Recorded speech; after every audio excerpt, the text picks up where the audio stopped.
and welcome. Thank you for listening to today's webinar. Today, my colleague, Jon Furr, and myself, my name is Leah Michella from Jobs for the Future, will be walking you through the Postsecondary and Workforce Readiness Act, the PWR Act for the state of Illinois, as well as an overview of the College and Career Pathways endorsements. We're really excited about these endorsements because they contain technical and essential employability competencies. And today we're going to talk through a little bit about what those are, how they were developed, and how you can use them as you're designing work-based learning experiences, as you're designing your classroom experiences, as well as how these align to college and career readiness for all of our students. So we're really excited to take you through this journey today, and we will move directly into a little bit about who we are and what brings us to you today. So I mentioned myself. My name is Leah Michella. I am an Associate Director with the Pathways to Prosperity Network at JFF. JFF stands for Jobs for the Future, and the Pathways to Prosperity Network is a national movement of states and regions who are really focused on college and career pathways. We are a partnership between Jobs for the Future and Harvard Graduate School of Education, and we focus on providing opportunities for states and regions to implement innovative policy and to provide real structures to support economic development through college and career pathways for all young people.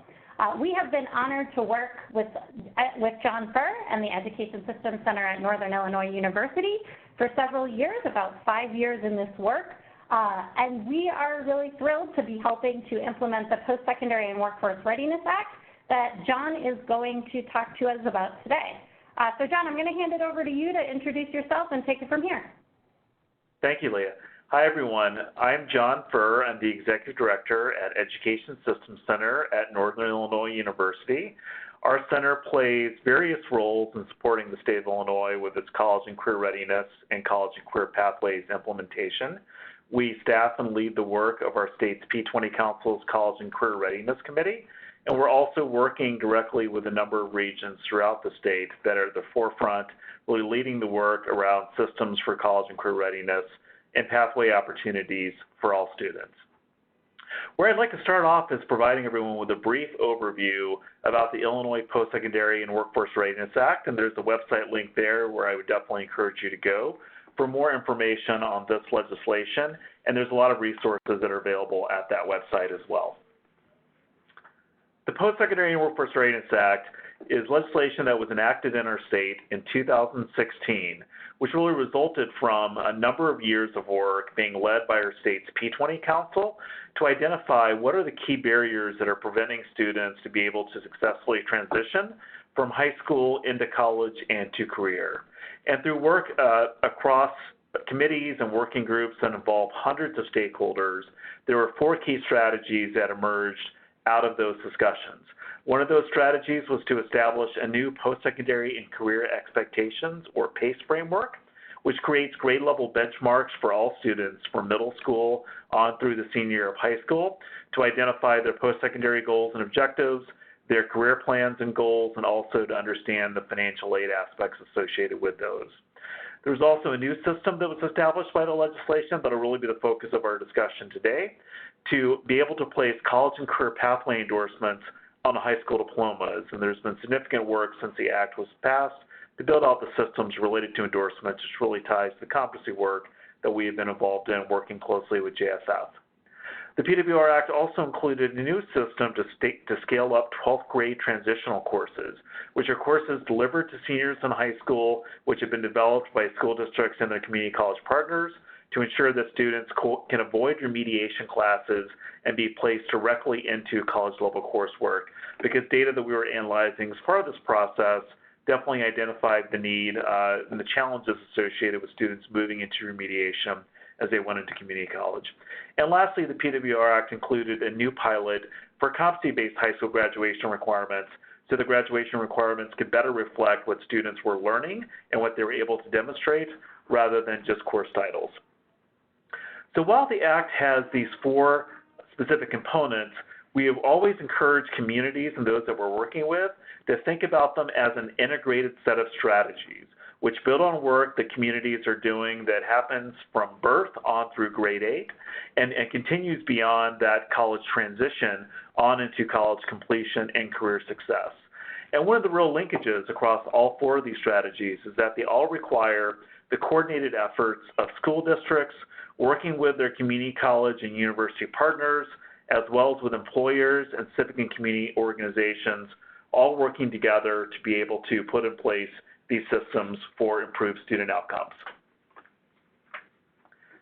As I had mentioned before, the PWR Act has a strong focus on pathways and college and career pathway systems. And we'll be talking about the endorsement component of it, but really this concept of supporting students to be able to navigate and move through pathways onto career success is a through line which you'll see throughout the PWR Act's work. What do I mean by pathways? Well, this diagram that I'm moving to next really helps to identify the core components of pathway strategies. When we talk about college and career pathways in Illinois, and this has really been informed through a partnership with JFF and the Pathways to Prosperity Network, we think about this in much more than just having a few career and tech ed courses sprinkled into a student's high school experience. This is about being able to coordinate rigorous academic courses along with career-focused learning in an integrated way, and thinking about pathway models that move from secondary education, so from high school on through to post-secondary, and that can lead into careers. And this is not just about addressing the needs of students who may only be thinking about career opportunities right after high school graduation.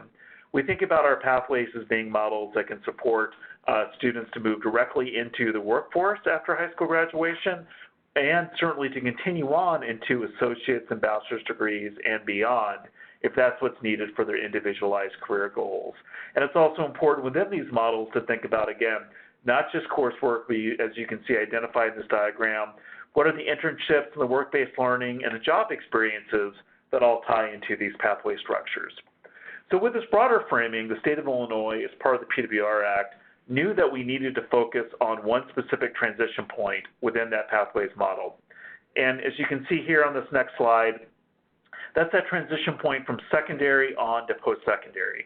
And that is the work of what the pathway endorsements are about, is saying, even though we're not saying that this is the goal line, this is not where we're trying to say that students should only get toward, but we need to be able to recognize those transition points where a student has completed high school, where they have engaged in a robust pathway model as part of that high school experience.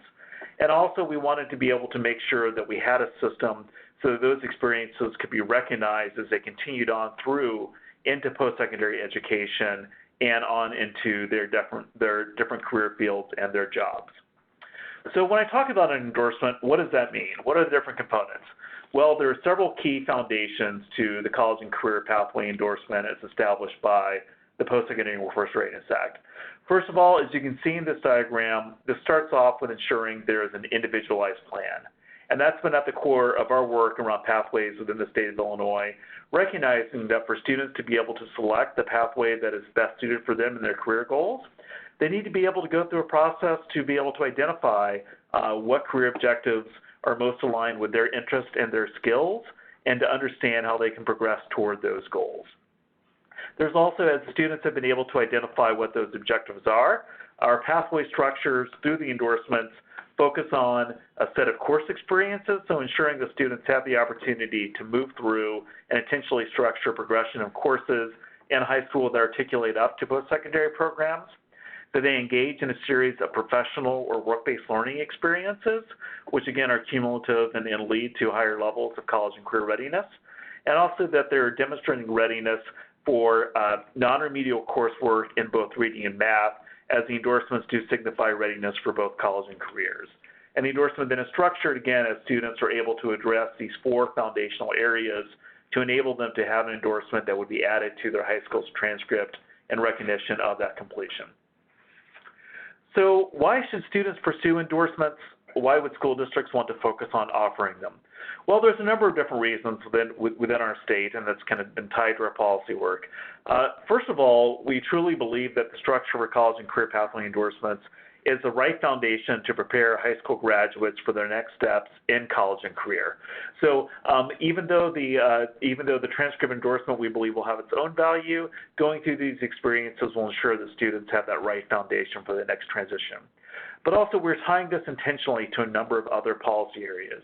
As our state is looking to put in place its Perkins 5 plan as part of reauthorization, this work around endorsements in the PWR Act will be directly tied into our state's approach to Perkins planning. It's also tied to our state's plan under the Every Student Succeeds Act. Our state's ESSA plan has a new college and career readiness indicator that accounts for a certain percentage of the school quality rating. And in order for students to be able to demonstrate college and career readiness, one of the ways in which they can do that is through earning this college and career pathway endorsement. So we're being very intentional, again, with thinking about how do our policies under the state law, the Postsecondary and Workforce Readiness Act, also tie to our policies related to these major federal programs for Perkins and for ESSA. Now, when students earn an endorsement, it is not generic. It's actually in one of 7 endorsement areas, which are identified here. As you can see, these areas really cover the broad landscape of industry sectors and career opportunities for students. The 7 areas generally group together the 16 national career clusters, so that's the foundation for organizing these. But the goal in certain of the areas, particularly in the manufacturing, engineering, technology and trades, and the human and public services and the finance and business services area, was to group together a set of career clusters to have more of a meta-major approach. And the idea is that as students are completing coursework and experiences within that broader area, that will qualify them for the endorsements in one of these 7 areas. There's also the opportunity for multidisciplinary endorsement. So if a student is beginning their pathway journey in a health science and technology pathway, and they discover through this process that they don't like the sight of blood, they don't like dealing with patients, they move over into an information technology pathway, they can still leave with that multidisciplinary endorsement, which recognizes one of the goals of the college and career pathway process. It's not to lock students in a particular career area while they're still in high school. It's to give them the opportunity to deeply explore their career interests and areas so that they can make better decisions either while they're still in high school as they're transitioning to college. As we often say, college is a very expensive career exploration tool. If we can get students to better understand these career opportunities while still in high school, then they will be much better positioned for success. Within the endorsements, though, while these are structured around completing a set of courses and engaging in a set of professional learning activities and other activities toward academic success, we've also had a strong focus within the PWR Act, within our process, around the underlying competencies. So as students are engaging in these activities, what is it they're learning? What is it that they're then able to demonstrate as a result of this work? And this is where I'm going to hand it back over to Leah, and where our partnership with JSF has been so important to be able to dig at this question of, again, how do we begin to articulate and document these competencies so they can be fully embedded in these pathways programs. Back to you, Leah. Awesome. Thank you, John. So as John discussed, obtaining a college and career pathways endorsement requires completing a series of activities, but part of the endorsement is to signify that a graduating student in the state of Illinois has developed a core set of critical skills in that specific industry. Instead of just having the word endorsement on a diploma, we wanted to clearly signify that the endorsement, what this endorsement means to the student, to the post-secondary institution, as well as to employers at the end of the day. This is why we've developed a set of cross-sector essential employability competencies, as well as 10 industry-specific technical competencies in each of the endorsement areas that John spoke to previously. To make sure that we're really all on the same page here, in front of you on the screen is the definition of competency that was utilized in this competency mapping work. What's important to note here is that competencies describe both knowledge and the application of knowledge into skills. Competencies are enduring and the lasting transfer of knowledge from the classroom to outside of the classroom. And when we think about outside of the classroom, we're thinking about in the college space, the apprenticeship space, and we're also thinking about in the workspace themselves. So these competencies themselves actually signal multiple things across stakeholders. Educators can use these competencies to design and to connect their classroom experiences. Employers can use the competencies to better understand the outcomes of work-based learning activities and to clearly define the skills that are needed for students as they transition directly into entry-level positions within the industry, as well as post-secondary institutions. We see this as a perspective so that students can know what they're able to know what they're able to do, and can help to articulate that to post-secondary institutions as they think about how they define readiness as well for young people who are transitioning into their institutions. So keeping in mind that these endorsements are given to high school graduating seniors, we wanted these competencies to exist at a very specific level.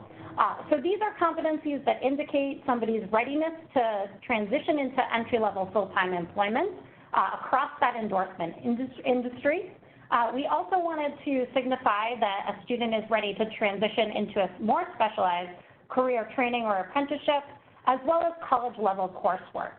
And so that's where some of the components that John talked about in terms of the personalized plan, the academic course sequence, and the academic readiness, we really looked at these competencies to be able to be something that could be achieved through all of those activities. So when we say competencies, we talked a little bit about what that means, and now I want to talk a little bit about how we actually went about developing these competency statements. So we started thinking about the fact that this actually exists. A lot of people have done this work already. So we took this opportunity to think about what exists nationally.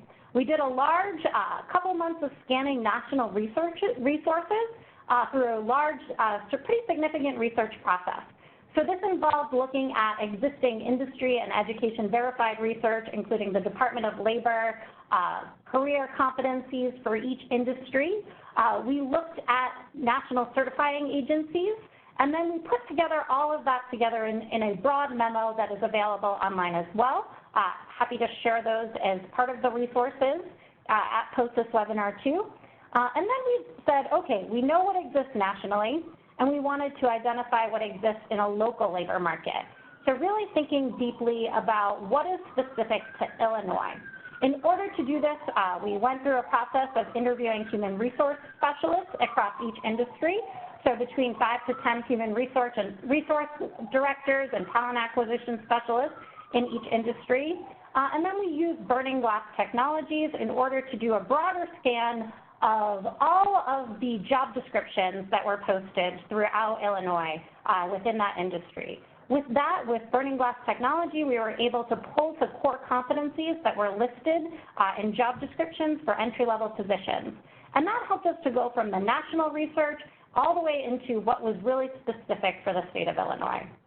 Once we had that research section done, we convened a stakeholder committee for about 8 months in each industry to really review these competency statements, to rank them, to talk about what was very specific for that industry, and what really made sense for experts.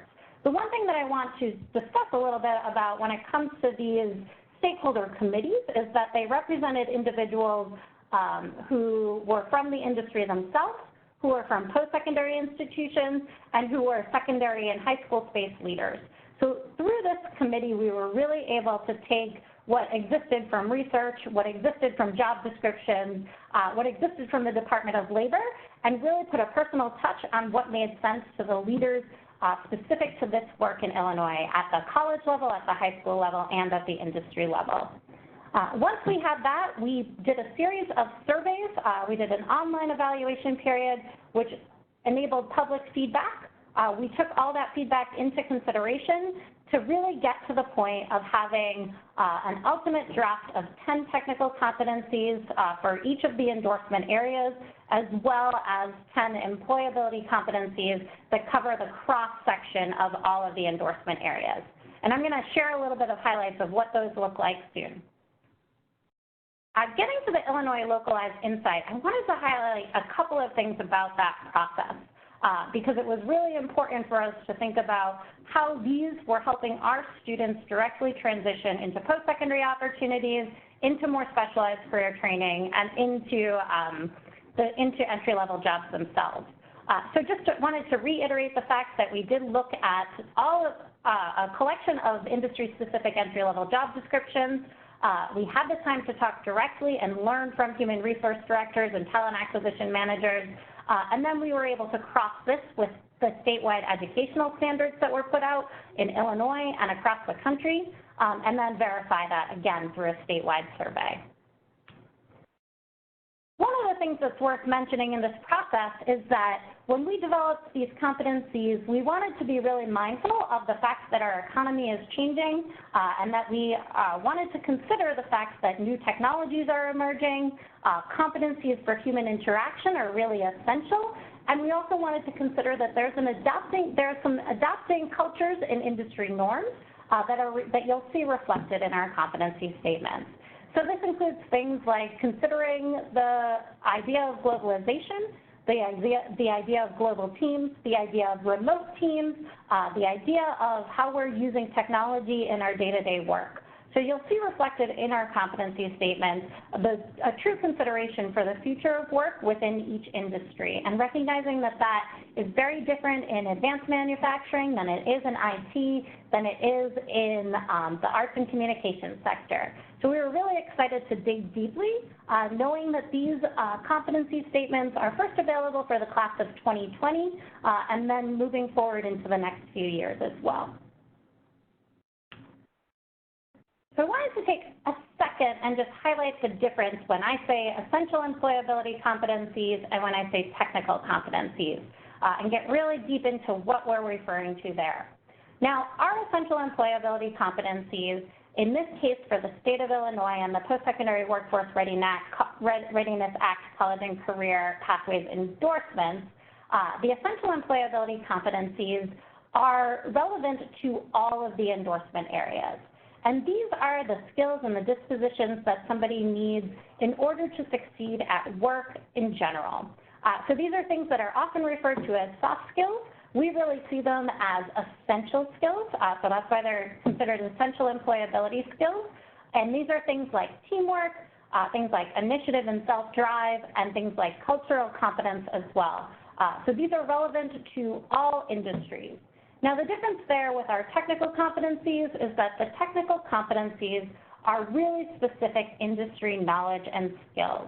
And each endorsement area outlines its own set of 10 technical competencies that highlight both the learning and the application learning that are specific to that individual working environment. And a good example of this is something like health and safety. So we know that in the health science area, health and safety looks like one thing, and in IT, it looks very different. So how do we make sure that our technical competencies are specific to the industry and what a student needs to know to succeed in that specific industry? And I will note that all of these are available online. There's a website there as well. They're also available at the PWRAct.org that you can download these competencies. A couple of examples of the essential employability competencies are shared here, and I want to highlight a couple of things about this. One is really just each competency has a broader definitional statement with it.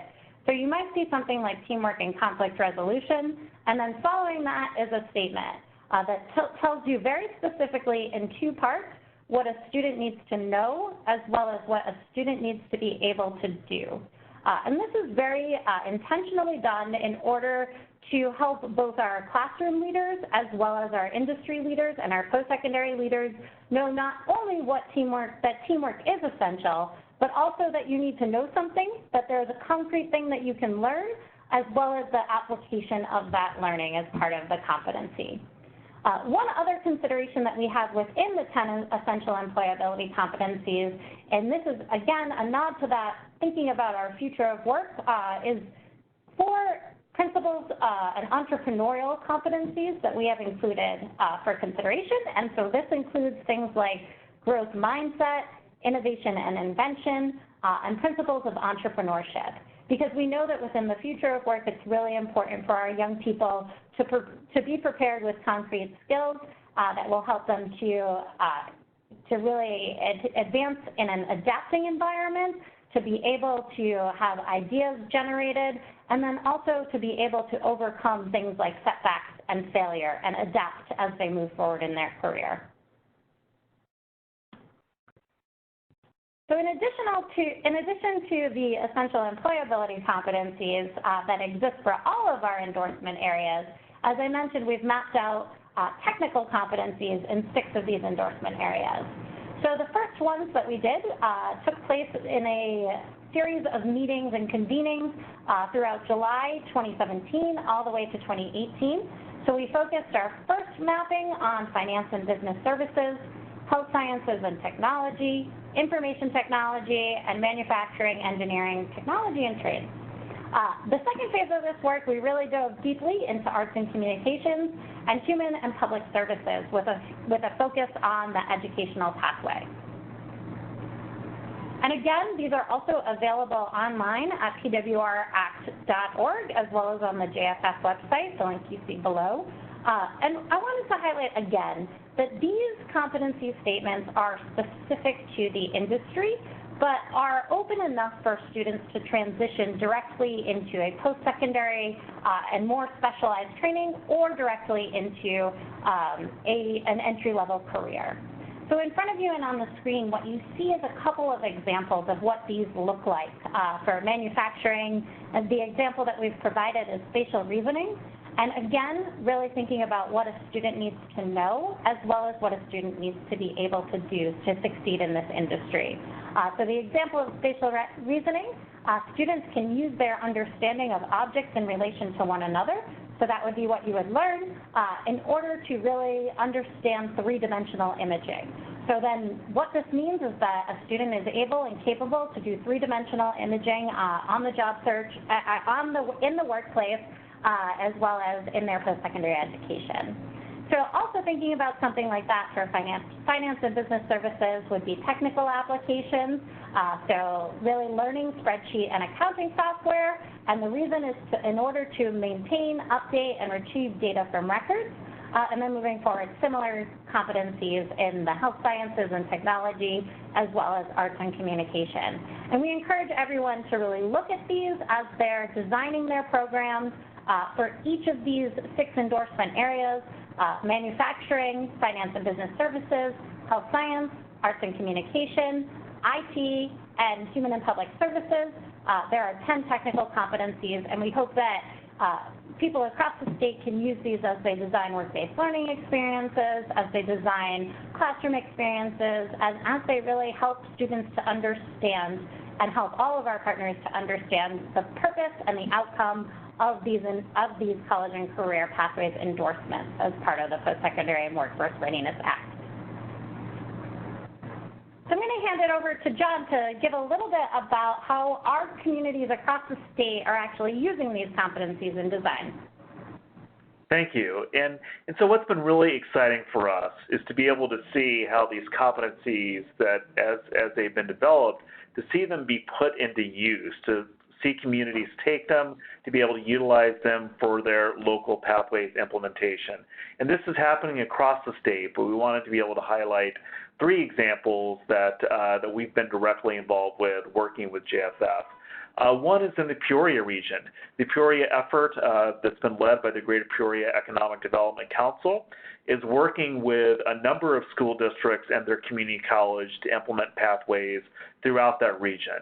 And they have found that the pathways competencies have been essential so that even as school districts within their region might be calling different things different course titles, that has been fine as long as they've had those competencies to provide consistency and to create that glue across their regional efforts.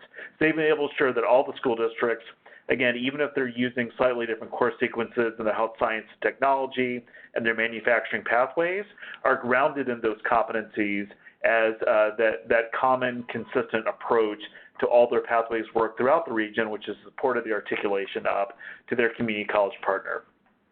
There's also been significant utilization of the competencies in the Belvedere School District, and you'll hear about that soon. We really hope that you will listen to the second installment in this series from Nick Butenhoff, the Director of Career Readiness at Belvedere School District.